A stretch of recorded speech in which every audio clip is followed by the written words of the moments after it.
तो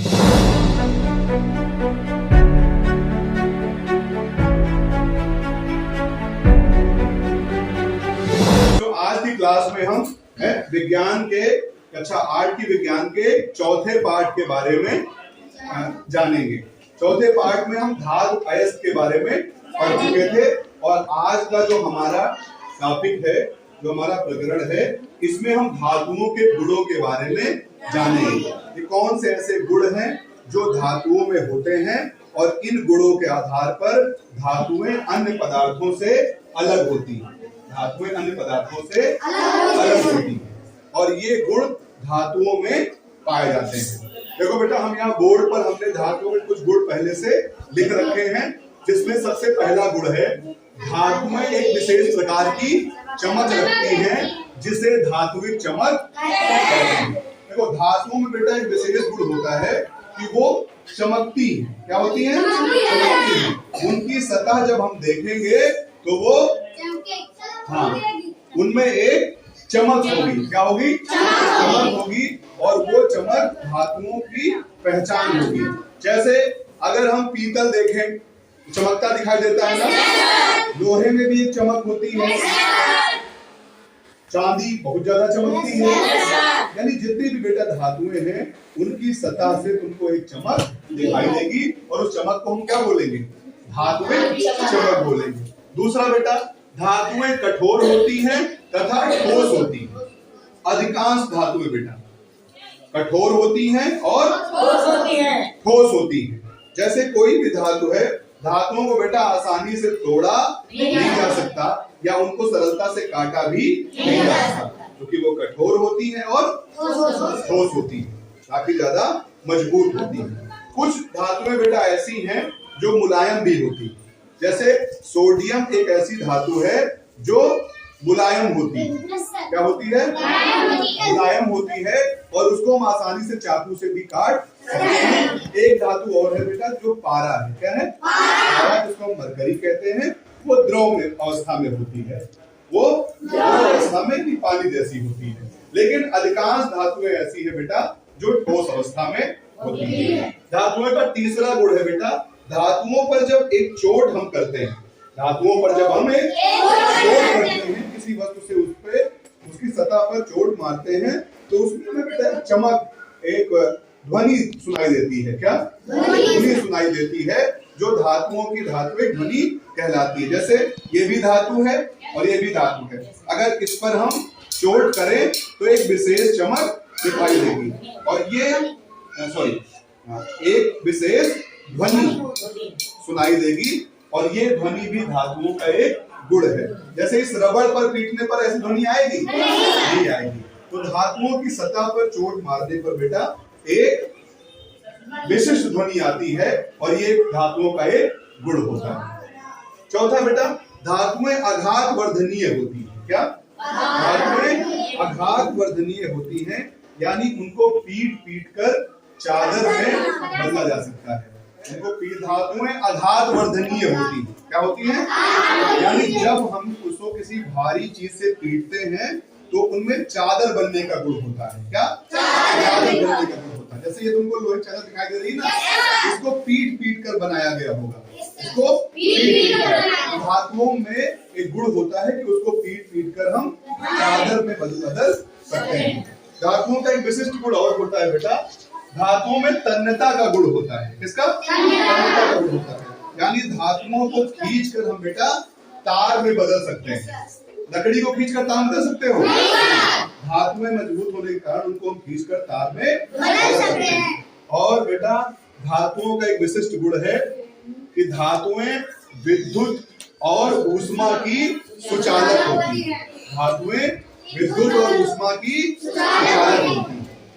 देखो बेटा, विद्युत जो धातुएं होती हैं, अगर उनके एक सिरे पर हम धारा, करंट जिसको कह सकते हैं विद्युत धारा प्रवाहित करें तो हमें दूसरे सिरे पर मिल जाती है। यानी धातु जो है वो अपने एक सिरे से दूसरे सिरे तक धारा को प्रवाहित होने की अनुमति देती है।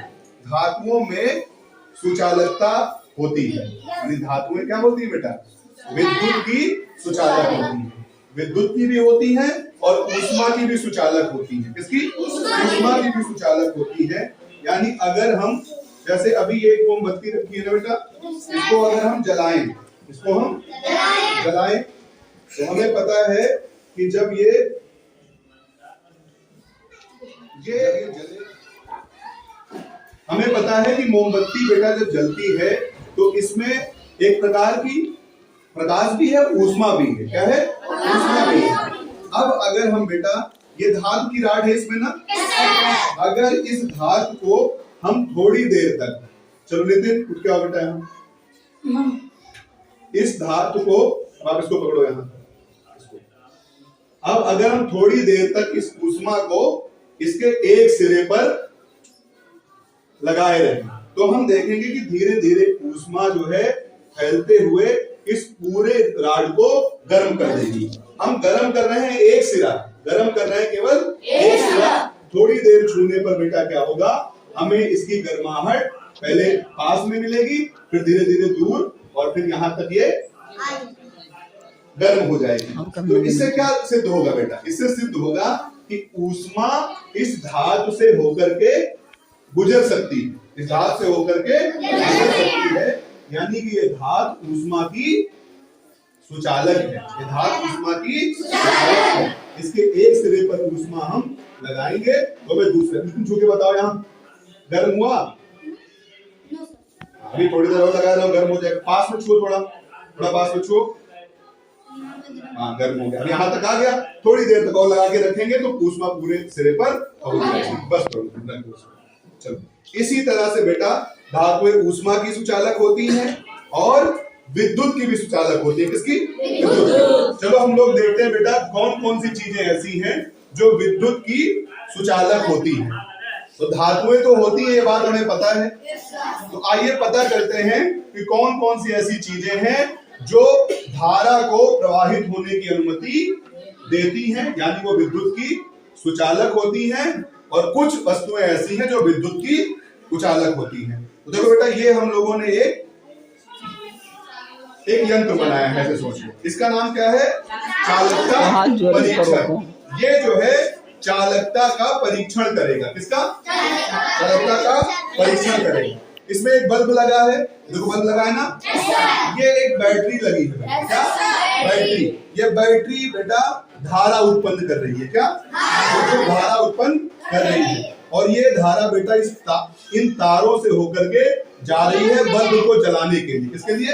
बल्ब को जलाने के लिए। लेकिन यहाँ बीच में तार हटा दिए गए हैं। क्या कर दिए गए हैं? बीच में तार हटा दिए गए हैं। हम लोग दिख रहा है, बीच में तार हटा दिए गए हैं। अब हम लोग देखते हैं बेटा, अगर ये किसका पेन बना है बेटा? प्लास्टिक का। किसका? प्लास्टिक का। देखो, अगर इस प्लास्टिक के पेन को बेटा हम इस तार के दोनों सिरे पर लगाते हैं तो बल्ब जलता है? नहीं जलता। देखो बेटा, जिस वस्तु की चीज को, यानी जिस वस्तु पदार्थ को हम बीच में लगाएंगे, अगर वो बल्ब को जला दे, किसको? बल्ब को जला दे, वो बेटा हाँ विद्युत का सुचालक है। और जो बल्ब को ना जलाए वो विद्युत का सुचालक है। तो अब बताओ, ये प्लास्टिक विद्युत की सुचालक हुई या कुचालक? कुचालक हुई। तो चलो इसको हम लोग बेटा, देखो इसमें हमने दो खाने बना रखे हैं जो चीजें विद्युत की सुचालक है बेटा। क्या? सुचालक है। उसको इस वाले में, और जो कुचालक है उसको इस वाले में रखेंगे। इसमें हमने रख दिया। और एक काम बेटा आप लोग कर लो जल्दी से, एक ऐसी सारणी बनाओ। कैसी? ऐसी सारणी जिसमें पहला क्रमांक लिखो, दूसरे में पदार्थ का नाम, तीसरे में सुचालक या कुचालक। अब हमने पहला कौन सा लिया? प्लास्टिक। जो बल्ब जलाएगा वो क्या होगा? सुचालक। और जो नहीं जलाएगा वो कुचालक। अब हमने सुचालक वाले ने क्या कर दिया? डैश कर दिया। इसने बल्ब नहीं जलाया, इसलिए क्या हो गया? कुचालक। अब इस सारणी को हम लोग पूरा भरेंगे। चलिए, अब इसमें दूसरा पदार्थ हम कौन सा लेते हैं? लोहे की कील। क्या लेते हैं? लोहे की कील। अब देखते हैं बल्ब जलेगा कि नहीं जलेगा। हमने इस तार के दोनों सिरे पर अब धारा किससे आ रही है? बैटरी से। किससे आ रही है? बैटरी से। अब देखते हैं बल्ब जलता है, जलता है, जल जाता है।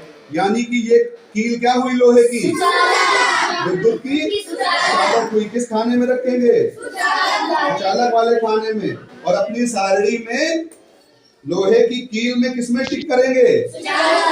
सुचालक में। किसमें? सुचालक में। अच्छा, अब तीसरा पदार्थ कौन सा लेना है? रबर। कौन सा? रबर। देखते हैं रबर जलाती है। अब रबर के दोनों सिरे पर एक तरफ एक तार, दूसरी तरफ दूसरा तार हमने लगाया। बल्ब जला? नहीं जला। अब नहीं जलने का मतलब क्या है? धारा यहां तक आ रही है लेकिन रबर इसको आगे जाने नहीं दे रहा है। यानी रबर क्या हुआ? सुचालक। किसका? विद्युत का। तो किसमें हम रखेंगे? प्लास्टिक वाले खाने में। किसमें रखेंगे? प्लास्टिक वाले खाने में। अब बेटा इधर देखो, ये क्या है? सिक्का। इसके किससे बना है? तांबे से। बीच में स्टील भी है, यानी ये धातु है। देखते हैं ये जलाता है कि नहीं? जल गया। यानी कि ये सिक्का क्या है? सुचालक है। और ये धातु का बना है। किसमें रखेंगे? सुचालक वाले खाने में।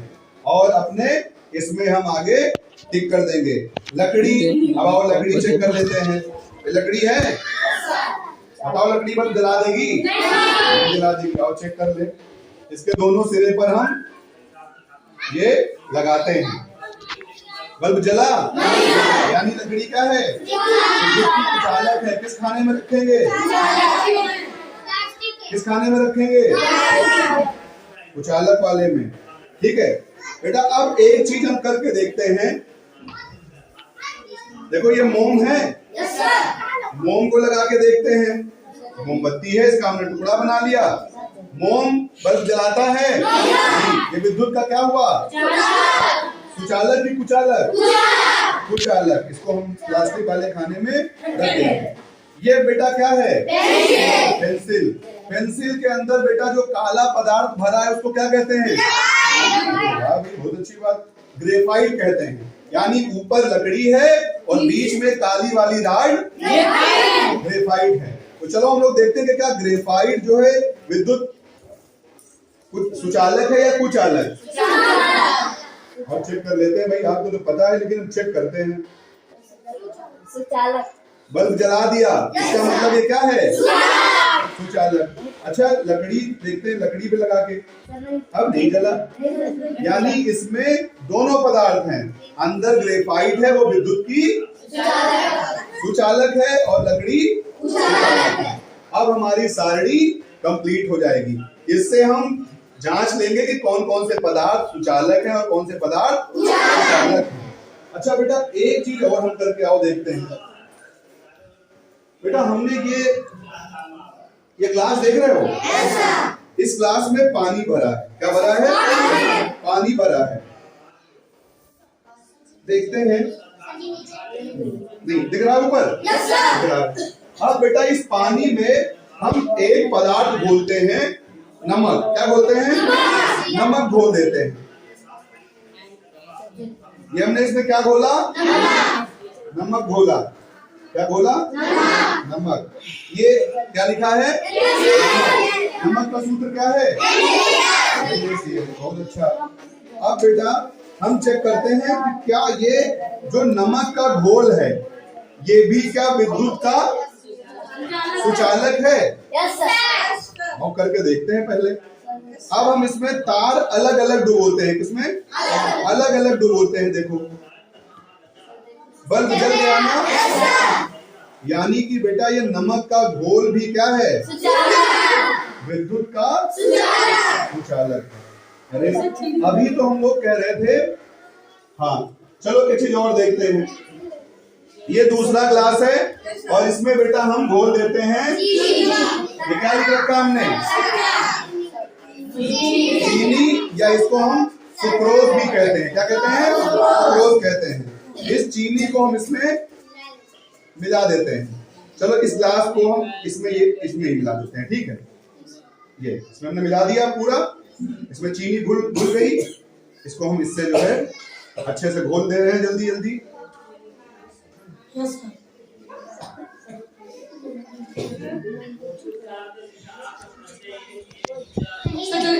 हाँ अच्छा, हल्का हल्का जला। क्या जला बेटा? बहुत कम जला, इसलिए नहीं चीनी मिली है बेटा। क्यों? देखो बेटा, इसमें जो पानी है, क्या है? जो पानी है वो विद्युत का सुचालक है। अगर चीनी विद्युत की सुचालक होती तो बल्ब और अच्छे से तेजी के साथ जलता। ठीक है बेटा? अब बेटा एक समस्या और आई कि अभी तक हम कह रहे थे कि धातुएं सुचालक होती हैं, यहाँ तो पानी में घुला नमक खुद पानी इस बल्ब को जला दे रही है, यानी वो भी विद्युत की सुचालक होती हैं। तो देखो बेटा, ऐसे पदार्थ जो अपने अंदर धारा को बहने की अनुमति देते हैं वो सुचालक होते हैं। वो सुचालक होते हैं, या उनको हम चालक भी कहते हैं। क्या कहते हैं? चालक कहते हैं। और चालक दो तरह के होते हैं। कितने तरह के? दो तरह के। देखो हमने इसमें लिख रखा है और यहाँ भी देखो दिखाया गया है। एक है धात्विक चालक और दूसरे हैं विद्युत अपघट्य। जो बेटा हमने नमक लिया था, क्या नमक लिया था, वो विद्युत अपघट्य है। क्या है? विद्युत अपघट्य है। और जो धातु ली थी वो धात्विक चालक है। तो देखो बेटा, धातुओं में जो विद्युत चालकता है, धातुओं में जो विद्युत चालकता है, बल्ब जलाने का गुण है, वो बेटा इसके जब एक सिरे पर हम विद्युत प्रवाहित करते हैं तो दूसरे सिरे पर मिलती है किसके कारण? इलेक्ट्रॉनों के प्रवाह के कारण। किस कारण? इलेक्ट्रॉनों के प्रवाह के कारण। और जो बेटा विद्युत अपघट्य हैं, क्या है? विद्युत अपघट्य हैं। बेटा विद्युत अपघट्य को जब हम पानी में घोलते हैं, इसमें पानी में, जैसे नमक को NaCl को जब हमने घोला तो इसमें हमको दो आयन मिले। कौन कौन? Na+ और Cl-, यानी एक सोडियम आयन और एक क्लोराइड आयन। तो बेटा धातुओं में चालकता किसके कारण होती है? इलेक्ट्रॉनों की गति के कारण, इलेक्ट्रॉनों के प्रवाह के कारण। और विद्युत अपघट्यों में किसके कारण? आयनों की गति के कारण। आयनों की गति के कारण। तो अब हम इस बात को जान गए कि चालक दो तरह के होते हैं। कितने तरह के? दो तरह के। एक होते हैं जो लोहे जैसे ऐसे होंगे, इनको हम कहेंगे धात्विक चालक। क्या कहेंगे? धात्विक चालक। और दूसरे नमक जैसे, इनको हम क्या कहेंगे? विद्युत अपघट्य। ये द्रव की अवस्था में चालन करेंगे और ये ठोस की अवस्था में। तो चालक कितने प्रकार के हो गए? दो प्रकार के, एक धात्विक चालक और दूसरा विद्युत अपघट्य।